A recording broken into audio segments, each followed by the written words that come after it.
Welcome to the Sedona Soul Sisters Show, down-to-earth discussions on metaphysics, spirituality, and paranormal topics. The Sedona Soul Sisters are myself, Roz Reynolds, Ivory Lanou, and our friend Melissa Brace, who is unable to join us today. And we have offices in Sedona, Arizona, one of the most well-known metaphysical areas of the country. And please come by and see us sometime. Why not? Today's a good day. It's very Christmassy here today. It is. And we're actually getting rain. We are. Christmas rain. Today's topic is what to expect in a spiritual awakening. So if you have questions or comments on today's topic, you can enter them in the show chat room. We will answer your questions during today's show live, and we will certainly read all of your comments and be very happy to get them. So I'm kind of thinking that this is a topic for a lot of people to just give some thought to. A lot of people don't realize they're in a spiritual awakening. That's exactly what I was thinking, that this might be what wakes them up to, oh my gosh, that's what's going on with me. Yeah. So, but this is a very common theme that Ivory and I both hear from our clients. And it's been building over the last couple of years. I think a lot of it has to do with people are becoming more educated about their very powerful intuitive abilities and how our spirit, which, you know, we experience spiritual events every day, but we're kind of cultured to think, oh, that was a coincidence. Oh, that didn't really mean anything. Or, oh, I think I'm going crazy. That too. Which I could actually relate to that, because I did not understand I was having, not that I couldn't already see spirit and angels and all those things, but as far as a true spiritual awakening, I really did think I was going crazy, to the point that I went and saw a counselor, and the angels sent me to the one counselor who would say, hey, you're not crazy. You're having a spiritual awakening and you're seeing other dimensions. You're seeing astral beings. And I was like, oh, well, that was kind of a shock too, but it was better than going crazy. So if you're thinking, you know, weird things are happening, you're going crazy, this show's for you. So one of the things we kind of came up with in terms of just giving you some ideas of the sort of experiences that come along. I have a lot of people who come to see me who suddenly are saying, oh my gosh, I close my eyes and I see faces. I see all kinds of faces. Not necessarily just human faces or animal faces. They're also seeing some beings that don't look like us at all. And I think we, you know, a lot of times we think, oh, that's our imagination, or I was dreaming, or open your mind to the possibility that there are multiple dimensional fields that are running all the time. And we're not stuck here in this one. So we can't see outside of this. And we sometimes do have, you know, angels, guides, spirits, beings that do want to come and visit us. And in my case, they usually have something to say. Oh, yes. And they're definitely bringing me messages. And a lot of the people I talk to when the first couple times this happens, I mean, they really do think they're going crazy. They're flipping, just flipping out. So just kind of open to the amazing inner you. Part of a spiritual awakening is that all the interior barriers that we put up ourselves or society helps us put up, they start just dropping down. So whether, seeing these faces when you close your eyes, you're seeing departed spirit, you're seeing ultra terrestrials, which are very, very high level ETs that can feel a lot like angels. You could even be seeing entities. I mean, there's many, many things you could be seeing that are just sort of drifting past, and now you're seeing them with your eyes closed. But you could also start seeing things that, and this is what got me, things that my mind just couldn't wrap around. What in the world that could possibly be. Things float through the walls, things that are taking on shape that don't make sense to you. There's nothing humanoid at all about it. I'm not talking about aliens either, but you could be seeing things that are just so far out of your experiences and your understanding that I think that's why the brain goes into a little shock. And if you're having these things happen, it's very important that you have somebody to talk to who can just explain to you what's going on, reassure you you're not in danger. This is actually a good thing. When you're meant to experience these things, you just will.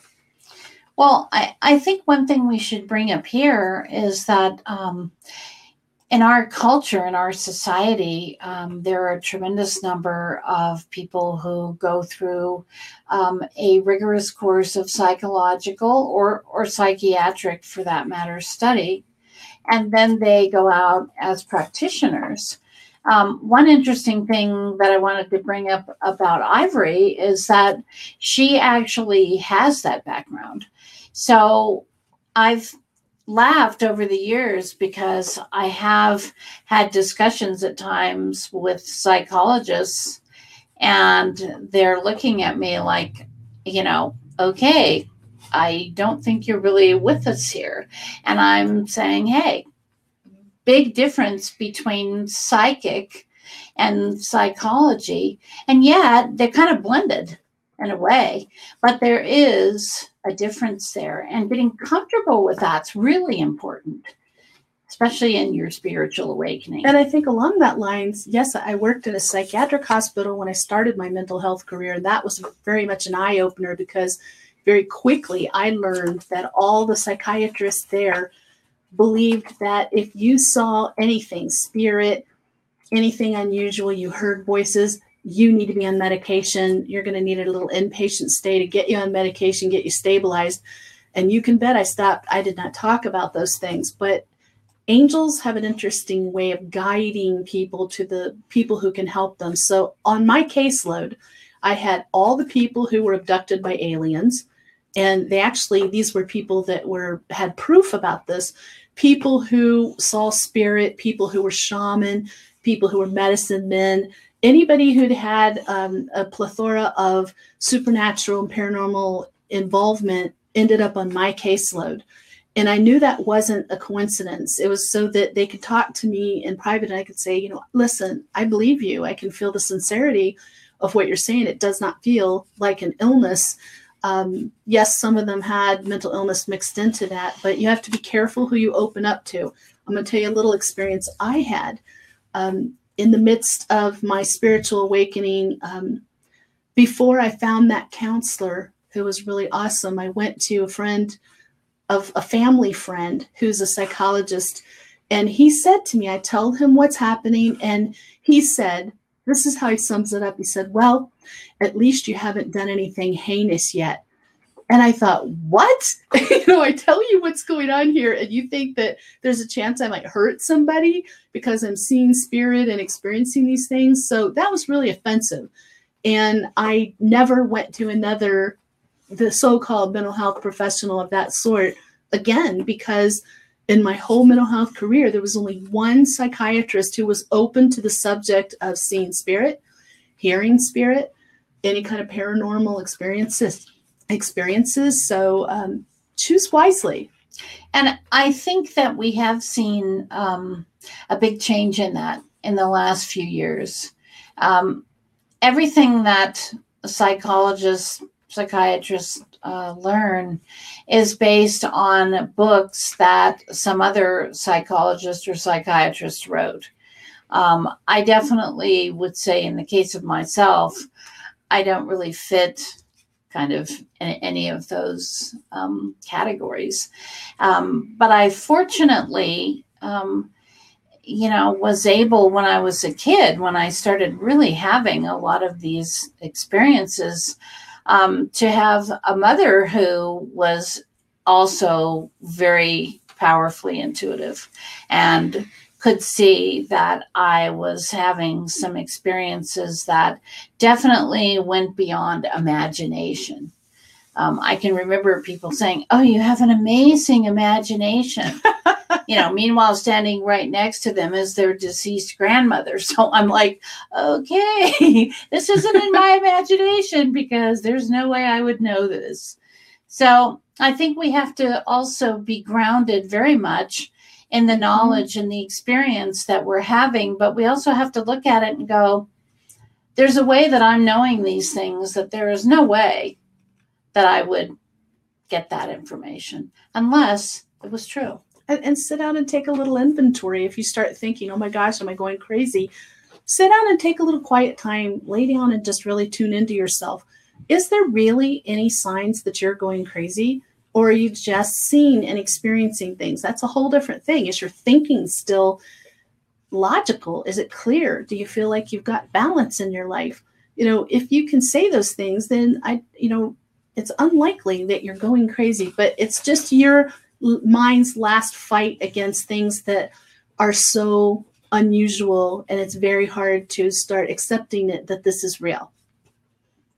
I think one thing that comes up in the subject of kids especially is the quote unquote imaginary friends. Oh yeah.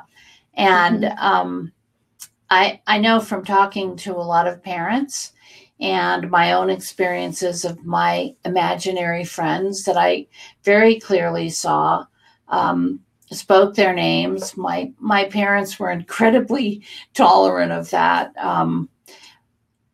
What happened was, when I reached my teenage years, I saw these two spirits as small children like myself. And of course, I was very comfortable with them. And when I reached my teenage years, they sort of morphed, for lack of a better word, into ancient spirits.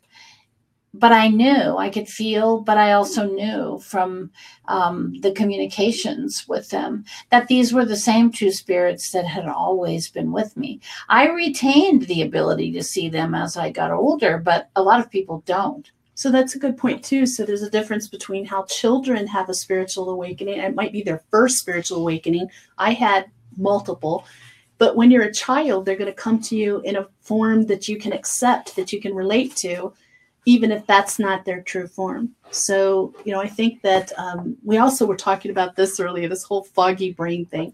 Roz and I just went through a long period of that. And it seemed like everybody we know in this business was like having trouble concentrating, having trouble thinking logically, organizing, getting much done. It's like, oh my gosh. And I know that has something to do with shift in vibration moving up, because it'll be right across the board. And I think it kind of kicks back to another subject that we touched on a little bit, which is earth energy. The earth has a magnetic field. The poles are definitely moving right now. We are very magnetic beings. And when you think about our actual body is predominantly water, which definitely responds to electrical and, different physiological and, earth energy events. Got to kind of bring that in the picture a little bit too. So if you go into a period where you really think you're brain fogging out, I do, and I know you do this too. We just go in to our office, get ourselves grounded, rebalance, do some clearing, and get ourselves kind of like back all the way in this dimension. And sometimes the truth is, even though we know how to do that, even sometimes it's so strong, that foggy headed thing, it can go on for weeks and really affect us. And there's only so much we can do to get ourselves back in alignment. And sometimes you have to go with it, and whatever process is happening, just trust it's going to come to a conclusion and you'll feel fine again. It always does. I think another thing that a lot of people are telling me right now too is that as a result of all of these events and changes that are going on with us, they are experiencing incredible fatigue. Oh. And, we have certainly experienced that in little spells. And I really think touching on that is pretty powerful too, because one thing that happens during your spiritual awakening, whether you realize it or not, your sleep is altered. That's as a result of mostly our pineal gland, which is actually the true third eye, which is inside our brain. And the pineal gland is what secretes melatonin. So melatonin is a huge aspect of how we sleep. So you're maybe not sleeping the same as you normally would. Then when you are awake during the day, that kind of throws you off a little bit anyway. And then you're experiencing all of these adjustments of kind of like lack of concentration and focus, etc. So there's really a lot going on during this awakening process. And I think the real key to understanding this is that we're not talking about usually just one thing happening and calling that a spiritual awakening. It's a several things happening, overlapping each other or all at once. And it's hard. I mean, it pretty much happens in a way that it's hard, if not impossible, to continue life as you have, continue with your normal routine exactly as you do, and go through this. So if suddenly you are seeing spirit, for instance, and you never saw spirit before, that's going to throw you for a loop. It definitely is. You'd be trying to run a business meeting or be in a meeting and spirit's walking through the meeting room. Those kind of things happen. So, you can't expect yourself. You're human. You can only expect yourself to be able to function at a certain level when the most intense part of your spiritual awakening are happening. You do the best you can.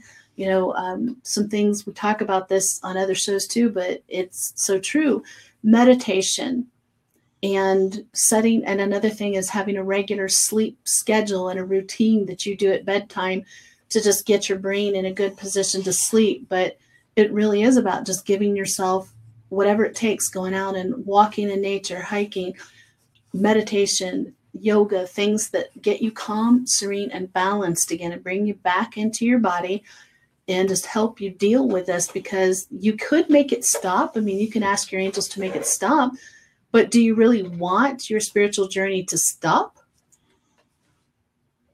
I think the other thing that I've had a lot of people talking to me about is the experience of when they are sleeping, being out of their body. Oh my gosh, yes. Tremendous fear related to that. We're kind of cultured to be control freaks. So that can be a terrifying experience. But always remember that I always say a little quick prayer before I go to sleep, like, please guide, shield, and protect me from harm, surround me, talking to my angels and guides, talking to, my master guide, and always being in relation to these things of, if I need to travel, if I need to be shown something and leave this dimensional field, please keep me connected with my carbon body. Because I like that. Carbon body. Because definitely there is a connection there. When I'm outside my body and I look back, I see this as sort of a translucent, silvery looking thread. And I can clearly see it, and I know that I'm connected. And a lot of times when I am out in other dimensional fields, I very clearly see my guidance around me too. So these are powerful things to know when you wake up and you've had that experience. Always tap back into the protections that we have and the love that we are surrounded with. Very, very profound. And I want to talk to you also about the whole thing about extraterrestrials. There's a whole lot of information out there about negative things about certain species, what they do and experimenting and kidnapping people and all that. But there's ultra terrestrials out there who are races who are only thinking of what's good for us, trying to help our whole planet, trying to help all the people on it, trying to help us move up in vibration so that we can live with the rest of the galaxies going on out there. They are here to help us. And when they come in, it is disconcerting at first for sure, but they feel a lot like angels. And I just think it's important you know that there are good races out there too. They're very loving races that are very high intention. So you could also experience seeing and be communicating with those races. And I think the word intention is a very powerful aspect of this, because from my perspective, having the intention of connecting with other beings and our guidance with the highest intention of love, compassion, that old thing in my world, the golden rule. But, you don't have to go into this fear mode when you know that your intention is of love, kindness, and doing good works. And so you're in a frequency then where you're going to be connecting with other beings who have that very similar frequency and desire. I did not have a lot of level of extraterrestrial experience myself in my younger life that I was aware of. But one thing that does happen as we grow older too, is we start to realize things that have happened to us. And our eyes, this whole spiritual awakening thing is really about our eyes and our inner eye opening to all of these things. So before you react in a fear mode, always remember that we are being guided to see these things and experience these things. And I've certainly had some shocks in that regard recently myself. So me too. So, I mean, it's been wonderful. One thing I wanted to mention too, and you and I talk about this, but this is a very specific thing. Before high frequency, like angelic beings come in, or the extraterrestrials of ultra high frequency, both Ivory and I will see, I sort of see it like flash bulbs going off.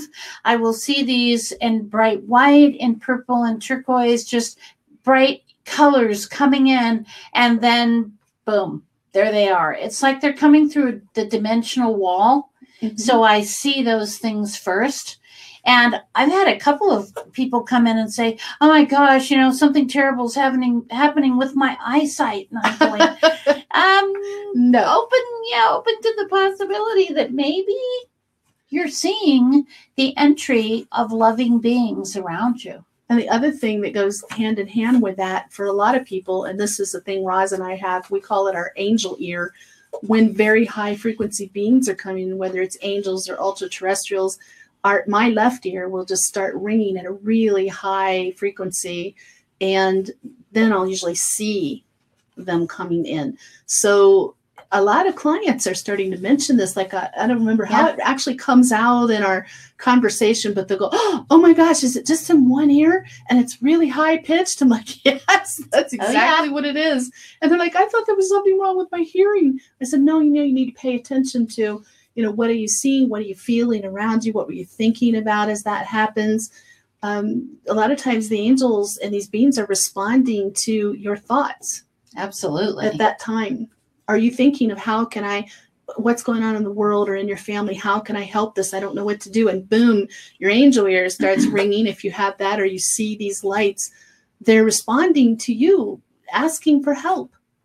And so it really is a beautiful thing. Humans want to react in fear to things they don't understand, but it'd be good if we can change that to react in wonder until we know there's a reason to be afraid. I think too, I notice I do everything with my right ear in terms of hearing, so we have the opposite side going on. But if we put our head together, we can one solid angel ear. I also notice changes of pressure. Oh yeah. And and I know you experience that also, where you'll experience a slight change of pressure in your ear. And that's kind of like a little wake up call, like, hey, pay attention. We're talking to you. We're coming in. And then shortly thereafter, boom, you get the frequency noise, you get the, light bulbs going off, and here they are. The other thing, and I know Roz has had this too, this is in my right ear, so apparently my right ear is my click ear. Occasionally I'll hear clicks. Just click, click, click, click, click, click. There's nothing in the room to make a clicking sound. There's nothing wrong with my hearing. I've had it checked. But I'll have that clicking noise, and then I'll experience something. So it's very interesting, when you start having these things that are affecting your vision, things you're hearing. You might not even realize, but hopefully this show will help you wake up to what you're experiencing and understanding when you put the pieces together. What a fabulous thing this is. You must be doing something right. You must be raising your vibrations. You must be in the right intentional field, because you're being given the gift of moving ahead and experiencing more. And I can't tell you how many people tell me, I wish I could see spirit. I wish I could see angels. Well, I think that most people can do that if they intend it and they work on raising their vibrations and really put themselves in a position to pay attention when those things start happening and acknowledge it. I think another thing that I've had people mention to me lately, and I have always experienced this, but sometimes I see faces. I have my eyes open. I mean, because I'm not really a dream person very much. I'm more like a vision, like I see it in real time. But it's quite interesting how sometimes I do this actually more in pictures. I think I'll look at a picture of a tree or rocks, and I clearly see faces present there. And when I tune in energetically and spiritually on those, I realize that is a presence, that is a being that's there. The Native Americans fully believed the rocks, spirit of the trees, yes, and talked about the spirits of the land and the water, etc. That was all kind of pushed aside when they were pushed aside, but give that some thought if you're experiencing that, because all of these very physical of the earth things do have a spiritual component. And part of a spiritual awakening is also, because your vibrations are moving higher, you become a more sensitive instrument to energy in general. So you could go into a field, you might be walking on a path and suddenly it feels really good there. Well, you've just walked into a place where the energetic field is very high vibration. Look around, take some pictures, see what you get. Or you could also walk into a field that doesn't feel good at all. Keep walking. Do not linger in those places. Take off. Yes. So that can be in nature, that can be in a house, it can be driving down a road. It's to the point where I think that this increasing vertigo I have since I've been tested for everything under the sun, and there's nothing wrong physically, has a lot to do with being sensitive to things. There's a corner Roz and I both have to drive around to get here, and both of us tend to it's right onto the highway too. So we turn in on the highway and we get vertigo almost always right at that corner. So there's something with the land right there and spirits right there. So pay attention to these things. It's so easy. Our society, the world in general, with few exceptions, is just so hectic, so fast paced, and it's complicated. So to pay attention to these things and make note of them and understand that something important and significant is going on for you takes putting aside a little bit of your mental attention so you can do that. You can't be focusing all the time on business or all the time on worries and plans for the future and missing what you're experiencing right now. And I also think instead of a lot of the fear reaction, I think, that occurs with people has a lot to do with the creation of expectations of childhood, scary stuff and all that. Horror movies. Those aren't too good, but No. I mean, think about what really is actually frightening about this. We've been kind of convinced that when we are experiencing, seeing some of these things, hearing, we are having some kind of a medical event. Fortunately, I mean, I feel sort of fortunate that I started experiencing these things so young that it never even occurred to me that it was a medical event. I was like, oh, whoa, what's going on now? So I think we have to detach a little bit from that innate sense of like, oh my gosh, what's happening to me? And kind of go back into, hey, what did I just experience? A little more analytical, maybe. To help detach from that fear mode. It's interesting how even people who have told me their dearest wish is to see and hear and feel angels, when they actually, because I teach people how to do that, then they eventually start to see them or feel them or hear them, and they're freaked out. Some of them. And I'm like, wait a minute, that's, these are beings of God. These are creatures, celestial beings, belong to God's community. So what is there to be afraid of here? Well, I've never seen that. But you wanted and you put it out there and you said. So, be conscious of what you say. If you are thinking or saying you really want to experience something and you're working on yourself spiritually, you can kind of expect it will happen eventually. Yeah, be open. Be open to what you're shown and what is coming. It's a very... I'm pretty convinced that we get a lot of our fear from television, because television, has some wonderful aspects, but yeah, the horror movie thing, mind control. There's a lot going on there. Many times as these events are occurring, if we can just stay calm, we will begin to realize that these are old things based on our having watched something when we were a kid or something like that. So it's pretty profound to start to really tap into the deep inner you. The sense that, the faith that, hey, I'm okay. I'm being protected. I know that I am being shown something that is not scary. So you got to kind of really go back to that faith. Some of the other things that you could expect too is to suddenly not be happy with some people or your job or yourself, or things just aren't working that used to work perfectly fine. You took it for granted. I'll always be friends with these people. And then suddenly you're like, it's just not working. Or a marriage, or like I said, a career. That's very common to hear when people are having either their spiritual awakening or the next shift forward in their journey. If you've already had your spiritual awakening, then this also can be the next shift forward. So there's those 3 levels, which we'll do a show about that sometime, these spiritual cleansing levels.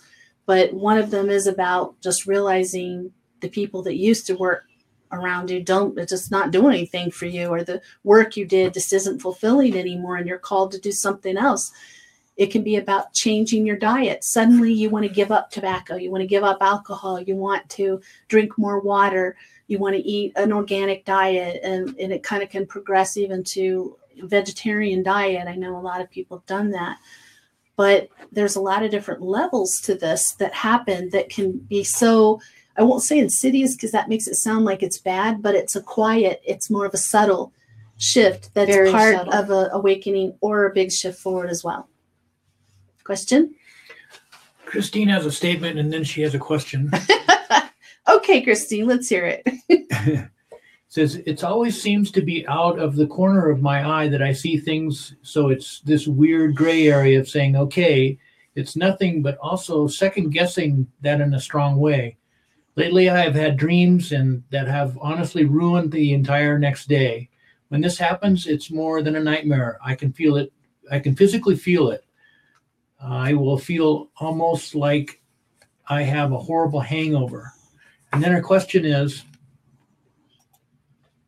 I guess my question is that if that's spirit or just anxiety. I think it's normal to first see things out of the corner of your eye. There's something Very about much. the peripheral vision is more receptive to seeing paranormal or Yes. celestial events. So, but one thing I will tell you, Christine, and anybody else out there experiencing that, is if you acknowledge it, I have found for people who acknowledge it, it starts slowly moving into the center of your vision, becoming more obvious, and it won't be easy to ignore it or to write it off. If you say, hello, just a little, hello, I see you.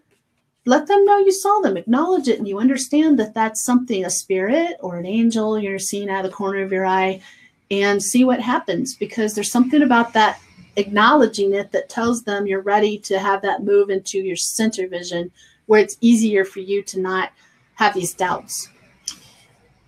And related to, having a dream or vision of something that you consider to be very frightening, there's a number of ways to look at this. One thing that I always feel is, to me, that's a little bit of a wake-up call to be aware, to start to pay attention to where my energy is and what's going on. Because a lot of times we are shown things that could be coming towards us, and we don't want to create, like, the old terminology for it was like a self-fulfilling prophecy. Like, we don't want to get into this mode where we're intently focused on, oh my gosh, I don't want that to happen, et cetera, et cetera. Through prayer and management of your vibrational frequency, you need to kind of move yourself into the place of asking for protection, asking, to have your angels and guides come around you. And if it was in relation to you, move you away from the path that would lead you to these events. Because a lot of times, certain percentage of things are lessons. Those are destiny. They're, those are learning events. Everything else is kind of like what we choose and what we allow. And then sometimes the dreams are precognition dreams. True. That don't necessarily have to do with you, but things that are going to happen. And I get a lot of those that are like about our whole country and about the world. For instance, a dream I had 12 years ago about California being on fire, like this line of fire. And it was very vivid. I still remember that. And it upset me a lot. And then in recent years, it was dreams about floods, a lot of dreams about flooding. And I feel at this point, like, it is upsetting to me when I wake up and I was like, what can I do as one person about something that's going to affect a whole state or the country or the world? What can I do? But I think I'm being shown this for a reason. So I file it away. I write it down, the day, the time, exactly what I was shown or told. And I figure there's a reason for it. And as it comes up appropriate to share it, I do. And I figure there must be some reason I'm being shown. I think it's a good idea, too, to keep a log of your dreams, the day, the time, exactly what you dreamed. It helps put it away. Then you close the book, put it away, and don't look at it again for quite a long time if you can. Something about that act of writing it out just helps get it out of your head so it's not so upsetting to you. Cathartic. It is. It really releases a lot of the energy that has been brought into your field by suddenly experiencing something frightening. The other thing I think is, this goes back to seeing movement or seeing spirits walking out of your peripheral vision. One thing that I used to teach people when I taught a lot of intuition development was to always, it's the same thing, document, create a journal.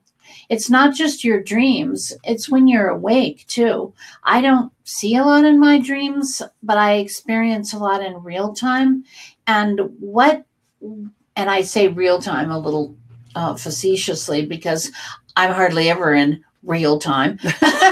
But one thing that's really comforting is when you start to journal this, when you start to document this, you will see that there's a consistency. You will see that you start to recognize things coming forward into your field that are going to be happening. You do begin to see your precognitive side very much so.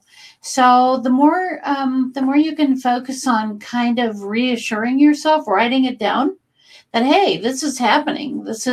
And then you see events, like if you anticipate someone's going to call you, someone shows up, someone that you haven't seen for years, and you get that, and then you've written it down and they appear. There's a lot of self recognition of your skills that goes on when you're able to do that. And for decades now, I've actually kept journals, and everything. I don't just do dreams, and I agree with that. It's dreams, paranormal activity, supernatural activity, and celestial activity. All of it's in those logs, the same log. I don't bother separating them out. And I usually don't look at them again, but there'll be things in there that are so significant. When I read that, like 2 years later, I'm like, I don't even remember experiencing that. I don't remember that at all. It's like, wow, and it's something that actually happened or it was important. So there's a lot to be said. Plus, I think you see your progress forward when you have something to read back. I think that's really valid. Because what it does is, you have these abilities, Christine, they're there.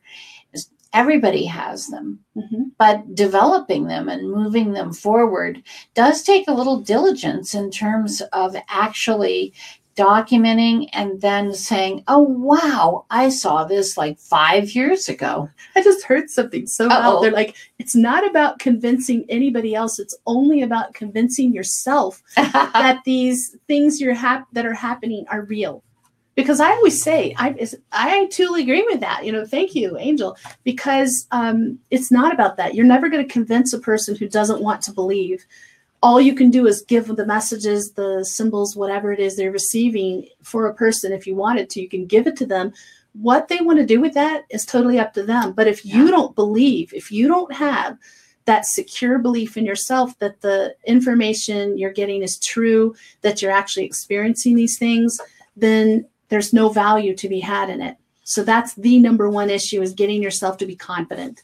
And I think that level of confidence, as it starts to grow, you become more comfortable with helping other people with your intuitive side. Because when I've worked with people who are just starting to really receive information for other people in the form of a reading or working with, helping them develop a specific skill, it's very powerful to look at how you've progressed based on you're working with your own abilities, and then you can kind of translate that and move it forward. Absolutely. So we all have it. I mean, it's there. It's just a matter of getting comfortable with it. Anybody who has gifts, whether you were born with them or you acquire them later, you have to get past exactly what you're describing there, that insecurity. Is this real? Is this really true? Can I trust this? Am I making this up? Am I exaggerating? But you have to come to a point where you believe yourself, because I will say, from the point of somebody who does readings, is that it's normal for some people to say, nope, that's not right. And then 2 years later, they'll come back and they'll say, okay, everything you said happened. And I'm sorry, because I couldn't see any way that was going to be true. It wasn't true in my life at the time, but that it all unfolded. And so now when people do that, I feel very calm about it. I don't take it personally. I don't get upset. I just know, I trust what I'm given is true.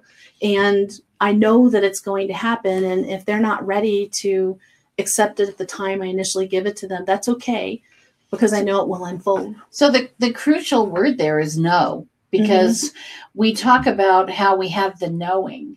You feel it. I feel it in my solar plexus.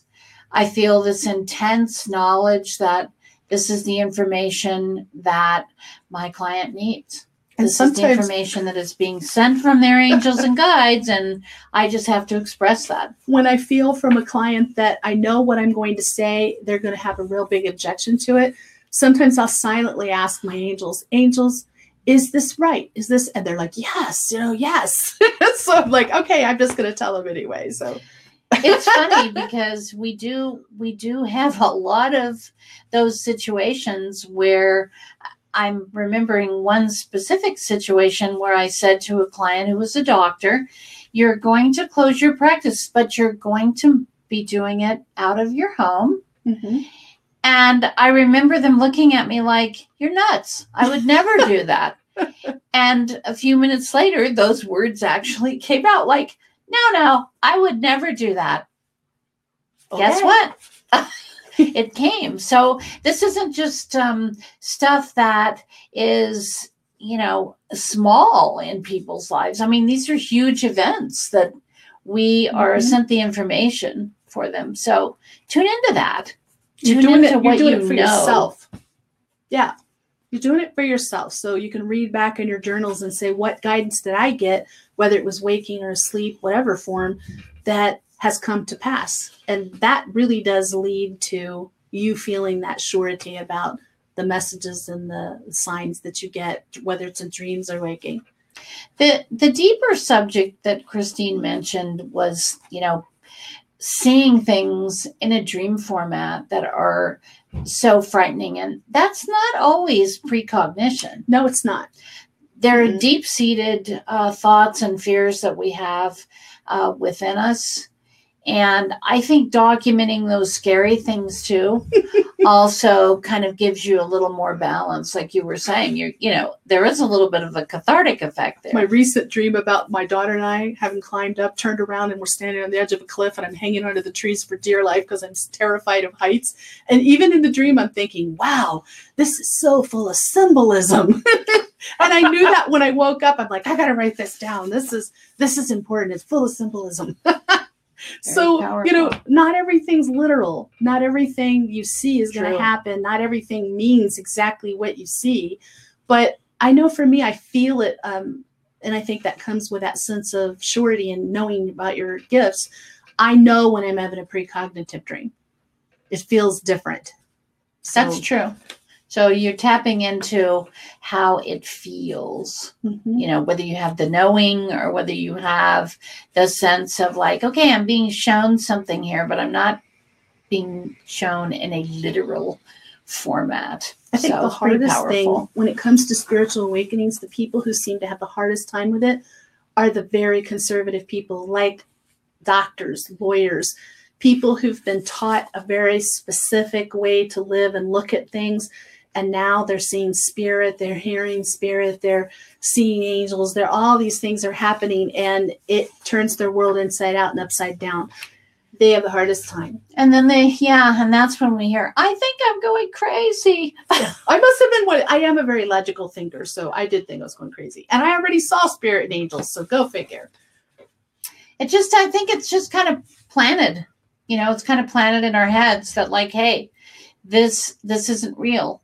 When in reality, this isn't real. All of that I know. coming in. Oh, are we going on Matrix? Real. Are we going to have a Matrix? No, we're not going to Matrix. It's all the Matrix. We're all lying in tubes, and this is all a dream now.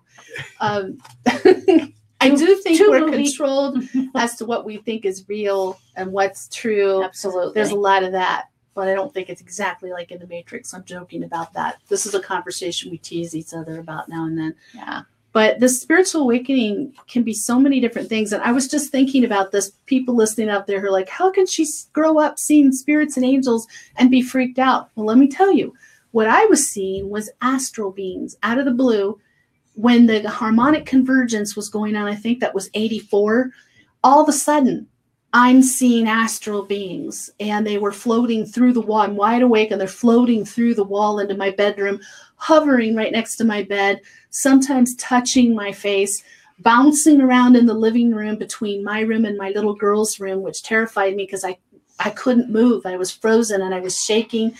It wasn't from fear. It was the high vibration, but I didn't know that at the time. I was just shaking like this. I couldn't say anything. I couldn't move when these things were happening. And it really did terrify me because I never saw things that weren't people or angels before. These were non-human. These were, things that you just can't wrap your mind around. And I've seen them here in Sedona too, different ones. So seeing things that are completely out of what you grew up seeing, even if you did have some kind of paranormal experience, still can put you in that state where what in the world is going on here? Help me. I can't function like this. I think that kind of like the real basis of it is knowing that since you have gifts, since we all have those things, that whatever it is that you're experiencing or you're being seen, being involved in and seeing and being seen in your mind, tune into how that feels to you. Because a lot of what I find is if I get too analytical, too logical, too intellectual, I'm out there. I mean, I'm just not going to get it, But if I tune into what my heart and soul feel, then I'm on board. I'm receiving whatever. And of course, we go back to intention with that, the intention of love and goodness. So, and powerful. One more thing too, I think I don't want to not say to those of you out there who are listening to this and going, oh my gosh, I'm having a spiritual awakening. I wish I had known this, that I can ask my angels to slow things down or even take a break. I would prefer slow down. Sometimes when you ask them to stop, it can be really hard to get it going again. Take it from experience here. They take you literally. They do. And they're like, oh, well, you didn't know you wanted it back. Okay. So it's good to say, please slow this down. I don't want so much all at once. If it's overwhelming, if you're not being able to sleep, if you can't function with your family, with your kids, with your work, if it's just disturbing your life to that degree, then you might want to consider saying, angels, I need you to intervene and slow my spiritual awakening down. I'm grateful that it's happening. I want this, but not so fast. And then if you feel like a time comes where it's a little too slow, you can say, okay, I'm ready for you to intervene again and speed it up just a little bit. I can handle more at this time. You have control to set boundaries even around your spiritual awakening. True. You have the power. Truly. Very. You can wrap it up anytime, ladies. Okay. I think it's you. Well, we'd like to thank you for joining us here on the Sedona Soul Sisters Show. I really feel like if you'd like more information, please go to our website, which is sedonasoulsisters.com. Read a little bit about the things that we do. You're very capable of doing these things too. It's all within our power and within what we get comfortable with. And the higher we raise our frequency and vibration, the more we connect. Absolutely. We can help you with that. Tune in next week. Our topic will be surviving holiday blues. So we hope that you have an enlightening week. We look forward to seeing you again.